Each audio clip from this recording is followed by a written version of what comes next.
ಎಲ್ರಿಗೂ ನಮಸ್ಕಾರ. ನಮ್ಮನೆ ಅಡುಗೆ ಚಾನಲ್ಗೆ ನಿಮ್ಮೆಲ್ರಿಗೂ ಸ್ವಾಗತ. ಸೋರೆಕಾಯಲ್ಲಿ ಸಾಂಬಾರು ಅಥವಾ ಹುಳಿ ಮಜ್ಜಿಗೆ ಇಲ್ಲ ಅಂದರೆ ಪಲ್ಯ ಮಾಡ್ಕೊಬೋದು. ಈ ಥರ ಒಂದು ರೆಸಿಪಿ ಅದ್ಭುತವಾಗಿರುತ್ತೆ. ಇದ್ರ ಟೇಸ್ಟ್ ಮಾತ್ರ ಅಲ್ಟಿಮೇಟ್ ಆಗಿರುತ್ತೆ. ಒಂದು ಸತಿ ಟ್ರೈ ಮಾಡಲೇಬೇಕು. One of the must try recipe. Friends, ನನ್ನ ಚಾನಲ್ ಯಾರೆಲ್ಲ ನೋಡ್ತಾ ಇದ್ದೀರಾ ಪ್ಲೀಸ್ ಸಬ್ಸ್ಕ್ರೈಬ್ ಮಾಡ್ಕೊಳ್ಳಿ. ಹಾಗೆ ನನ್ನ ರೆಸಿಪಿಗೆ ಒಂದು ಲೈಕ್ ಮಾಡಿ. ನೀವು ಮನೆಯಲ್ಲಿ ಟ್ರೈ ಮಾಡಿ. ಇದನ್ನು ಹೆಂಗೆ ಮಾಡೋದು ಅಂದರೆ, ಒಂದು ಮೀಡಿಯಮ್ ಸೈಜ್ ಸೋರೆಕಾಯಿ ತೊಗೊಂಡು ಅದರ ತೊಟ್ಟೆಲ್ಲ ತೆಗೆದು, ಸ್ವಲ್ಪ ಎಳೆ ಸೋರೆಕಾಯಿ ಇದ್ದರೆ ಚೆನ್ನಾಗಿರುತ್ತೆ, ಟೇಸ್ಟು ಚೆನ್ನಾಗಿ ಬರುತ್ತೆ.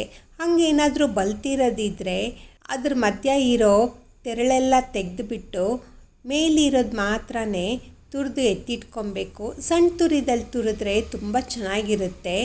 ಈ ಥರ ತುರಿದು ಒಂದು ಪ್ಲೇಟಲ್ಲಿ ಸೈಡಿಗೆ ಎತ್ತಿಟ್ಕೊಬೇಕು.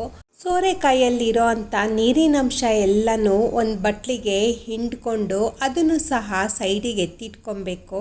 ಹಿಂಡ್ಕೊಂಡಿರೋ ಅಂಥ ಸೋರೆಕಾಯಿಗೆ ಎಲ್ಲನೂ ಬಿಡಿಯಾಗಿ ಮಾಡಿಕೊಂಡು ಅದಕ್ಕೆ ಮಸಾಲೆ ಪದಾರ್ಥ ಹಾಕಬೇಕು.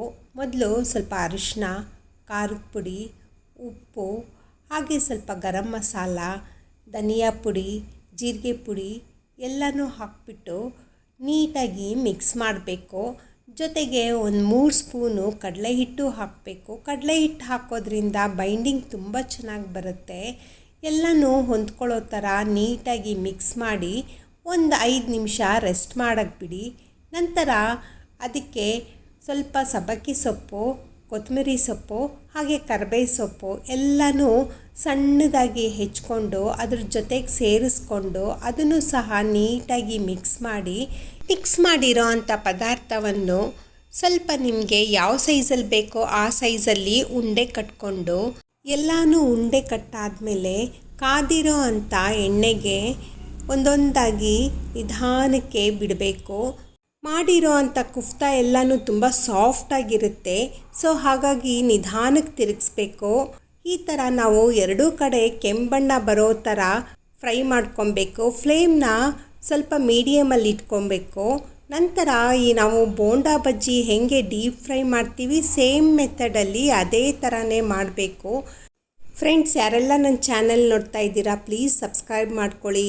ನಿಮ್ಮ ಸಪೋರ್ಟ್ ನನಗೆ ತುಂಬ ಇಂಪಾರ್ಟೆಂಟು.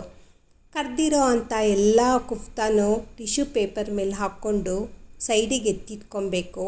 ನಂತರ ಒಂದು ಮಸಾಲೆ ಜಾರ್ ತೊಗೊಂಡು ಅದಕ್ಕೆ ಒಂದು ಮೀಡಿಯಮ್ ಸೈಜ್ ಈರುಳ್ಳಿ, 2 ಟೊಮೆಟೊ, 2 ಹಸಿಮೆಣಸಿನ್ಕಾಯಿ, 1 ಇಂಚಷ್ಟು ಶುಂಠಿ, 1 ಗಡ್ಡೆ ಅಷ್ಟು ಬೆಳ್ಳುಳ್ಳಿ, 1 ಹಿಡಿ ಕೊತ್ತಂಬರಿ ಸೊಪ್ಪು, ಪುದೀನ ಸೊಪ್ಪು ಎಲ್ಲನೂ ಫೈನ್ ಪೇಸ್ಟ್ ಮಾಡಿ ಸೈಡಿಗೆ ಎತ್ತಿಟ್ಕೊಬೇಕು.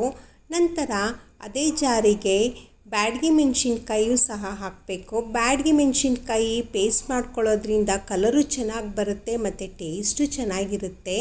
ಒಂದು ಕಡಾಯಿ ತಗೊಂಡು ಅದಕ್ಕೆ ಒಂದು ಸ್ವಲ್ಪ ಎಣ್ಣೆ ಹಾಕಿ ಸಣ್ಣದಾಗಿ ಚಾಪ್ ಮಾಡ್ಕೊಂಡಿರೋ ಅಂಥ ಈರುಳ್ಳಿ, 1 ಸ್ಟಾರ್ ಹೂವು, 2 ಮರಾಠಿ ಮೊಗ್ಗು, 2 ಏಲಕ್ಕಿ, 3 ಪಲಾವ್ ಎಲೆ ಎಲ್ಲನೂ ಮಿಕ್ಸ್ ಮಾಡಬೇಕು. ಕ್ಲೀನಾಗಿ ಗೋಲ್ಡನ್ ಬ್ರೌನ್ ಆಗೋ ಥರ ಫ್ರೈ ಮಾಡ್ಕೊಬೇಕು. ನಂತರ ರುಬ್ಬಿಟ್ಕೊಂಡಿರೋ ಅಂಥ ಮಸಾಲ ಪೇಸ್ಟ್ ಎಲ್ಲನೂ ಹಾಕಿಬಿಟ್ಟು ನೀವು ಬೇಕಾದರೆ ಖಾರದ ಪುಡಿನೂ ಹಾಕ್ಕೊಬೋದು. ಖಾರದ ಪುಡಿ ಬೇಡ ಅಂದರೆ ಮೆಣಸಿನ್ಕಾಯಿ ನೆನೆಸಿ ಹಾಕೋದ್ರಿಂದ ಕಲರ್ ತುಂಬ ಚೆನ್ನಾಗಿ ಬರುತ್ತೆ. ಹಸಿ ವಾಸನೆ ಹೋಗೋ ಥರ ಒಂದು 5 ನಿಮಿಷ ಲಿಡ್ ಮುಚ್ಚಿ ಬೇಯಿಸಬೇಕು. ಹಾಗೆ ಕನ್ಸಿಸ್ಟೆನ್ಸಿಗೆ ನೀರು ಬೇಕು ಅಂತ ಹೇಳಿದಾಗ ನಾವು ಹಿಂಡಿಟ್ಕೊಂಡಿರೋ ಅಂಥ ಸೋರೆಕಾಯಿ ರಸ ಎಲ್ಲನೂ ಹಾಕಿಬಿಟ್ಟು ನಿಮಗೆ ಸ್ವಲ್ಪ ತೆಳ್ಳಗೆ ಬೇಕಾದರೆ ಇನ್ನೊಂದು ಸ್ವಲ್ಪ ನೀರು ಹಾಕ್ಬೋದು. ನಾನಿಲ್ಲಿ ಮಿಕ್ಸಿ ಜಾರ್ ತೊಳೆದಿರೋ ಅಂಥ ನೀರು ಹಾಕಿಬಿಟ್ಟು ಕನ್ಸಿಸ್ಟೆನ್ಸಿ ತಕ್ಕನಾಗಿ ನೀರನ್ನು ಆ್ಯಡ್ ಮಾಡಿಕೊಂಡು ಫ್ರೈ ಮಾಡಿಟ್ಕೊಂಡಿರೋ ಅಂಥ ಎಲ್ಲ ಕುಫ್ತಾನು ಒಂದೊಂದಾಗಿ ನಿಧಾನವಾಗಿ ಮಸಾಲೆಗೆ ಹಾಕಿಬಿಟ್ಟು ಒಂದು 5 ನಿಮಿಷ ಲೋ ಫ್ಲೇಮಲ್ಲಿ ಮುಚ್ಚಿಟ್ರೆ ರೆಡಿಯಾಗಿರುತ್ತೆ ನೋಡಿ ಸೋರೆಕಾಯಿ ಕುಫ್ತಾ. ಈ ಕಾಂಬಿನೇಷನು ನಿಮಗೆ ಹೆಂಗೆ ಅನ್ನಿಸ್ತು ಅಂತ ಕಮೆಂಟ್ ಮಾಡಿ. ಹಾಗೆ ನನ್ನ ರೆಸಿಪಿಗೆ ಒಂದು ಲೈಕ್ ಮಾಡಿ. ನನ್ನ ಚಾನಲ್ನ ಸಬ್ಸ್ಕ್ರೈಬ್ ಮಾಡ್ಕೊಂಡು ನೋಡಿ. ನಿಮ್ಮ ಸಪೋರ್ಟ್ ನನಗೆ ತುಂಬ ಇಂಪಾರ್ಟೆಂಟು. ನಾನು ಈ ಕಾಂಬಿನೇಷನ್ನು ಚಪಾತಿಗೆ ತೊಗೊಂಡಿದ್ದೀನಿ. ನಿಮಗೆ ಯಾವುದಕ್ಕೆ ಇಷ್ಟ ಆಗುತ್ತೆ ಕಮೆಂಟ್ ಮಾಡಿ. ನಿಮ್ಮ ಸಪೋರ್ಟು ನನಗೆ ತುಂಬ ಇಂಪಾರ್ಟೆಂಟ್ ಫ್ರೆಂಡ್ಸ್. ಪ್ಲೀಸ್ ಸಬ್ಸ್ಕ್ರೈಬ್ ಮಾಡ್ಕೊಂಡು ನೋಡಿ ನನ್ನ ಚಾನಲ್ನ. ಒಂದು ಸತಿ ಈ ರೆಸಿಪಿ ನೀವು ಟ್ರೈ ಮಾಡಿದ್ರೆ ಪದೇ ಪದೇ ಇದೇ ಥರ ಮಾಡಿಕೊಂಡು ತಿನ್ನಬೇಕು ಅಂತ ಅನಿಸುತ್ತೆ. ಹಾಗೆ ನಾನು ಚಪಾತಿಗೆ ಕಾಂಬಿನೇಷನ್ ಆಗಿ ತೊಗೊಂಡಿದ್ದೀನಿ. ನಿಮಗೆ ಯಾವುದು ಕಾಂಬಿನೇಷನ್ ಚೆನ್ನಾಗಿ ಅನಿಸುತ್ತೆ ಕಮೆಂಟ್ ಮಾಡಿ. ನನ್ನ ಚಾನಲ್ನ ಸಪೋರ್ಟ್ ಮಾಡಿ. Thank you.